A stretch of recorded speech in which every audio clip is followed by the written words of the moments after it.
ప్రభునందు ప్రియమైన శ్రోతలకు వందనములు. ఈ పోడ్కాస్ట్ కార్యక్రమం నాకు స్వాగతం. మీ అందరి కొరకు ఈ కార్యక్రమమును ప్రసారం చేయుచున్నాం. విని దైవాశీస్సులు పొందుకోగలరు. ప్రభునందు నా ప్రియమైన దేవుని బిడ్డలారా, మీకందరికీ ప్రభు పేరట ప్రేమతో వందనములు తెలియచేస్తూ ఉన్నాను. ఈ రోజుటి మన యొక్క అంశము దేవుని నమ్మకత్వాన్ని విశ్వసించటం. Trusting God's faithfulness. దేవుని పిల్లలు అంటే మనమందరము ఆయన నమ్మకత్వాన్ని మనం నమ్ముతున్నాం.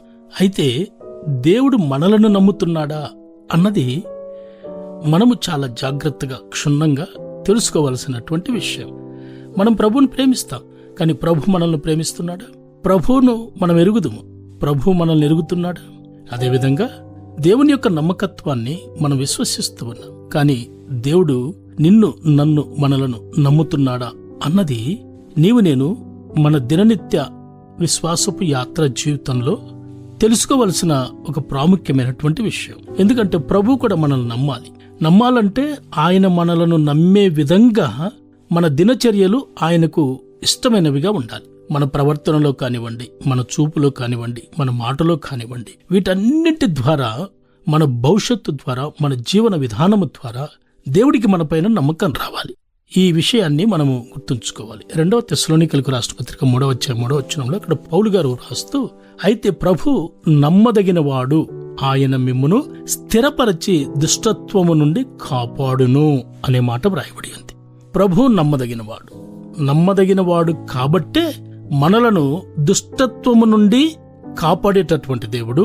అంత మాత్రమే కాకుండా ఆయనలో మనలను స్థిరపరిచేటటువంటి దేవుడు. ఎప్పుడు ఈ ప్రక్రియ విశ్వాసి జీవితంలో జరుగుతుంది అంటే, ఆయన నమ్మదగిన వాడని విశ్వాసి నమ్మినప్పుడు లేక విశ్వసించినప్పుడు, అట్ ద సేమ్ టైం ఆయన కూడా నిన్ను నన్ను నమ్మినప్పుడే మన నమ్మకత్వాన్ని ఆయన స్థిరపరుస్తాడు. రెండవది, మనకొచ్చే ప్రతి విధమైనటువంటి దుష్టత్వము నుండి మనలను తప్పించి నడిపించేటటువంటి దేవుడై ఉన్నాడు.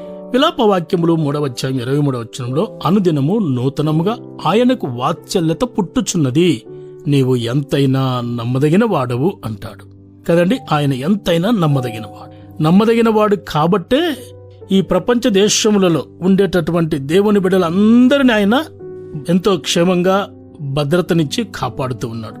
ఆయనను నమ్మినటువంటి వారిని లేక ఆయన యందు విశ్వాసముంచినటువంటి వారిని ఆయన ఎప్పుడు కూడాను విడిచిపెట్టేటటువంటి దేవుడు కాడు. అంత నమ్మదగినటువంటి దేవుడు. ఆ నమ్మదగినటువంటి దేవుని విషయములో మన విశ్వాసం లేక మన విశ్వాసం ఎలా ఉంది, ఎంతవరకు ఉంది అని నేను ఆలోచించాలి.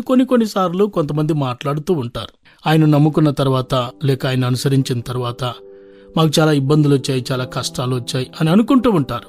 ప్రియ దేవుని బిడ్డలారా, ప్రభువును నమ్ముకుంటే ఇబ్బందులు రావు, శోధనలు రావు, కష్టాలు రావు అనేది ఎవరు చెప్పారు కదండి. ప్రభువును నమ్ముకుంటే తప్పకుండా మనకు సవాళ్ళు అనేటటువంటి, పరీక్షలు అనేటటువంటి వస్తూనే ఉంటాయి. అయితే ప్రతి పరీక్ష దేవుని నుండి వస్తుంది, ప్రతి శోధన సాతాను నుండి వస్తుంది. ప్రభు మాత్రం ఎవరిని కూడా శోధించడు, ఆయన అందరినీ పరిశోధిస్తాడు. పరిశోధనకు శోధనకు చాలా తేడా ఉంది. శోధన అంటే టెంప్టేషన్, పరిశోధన అంటే టెస్ట్.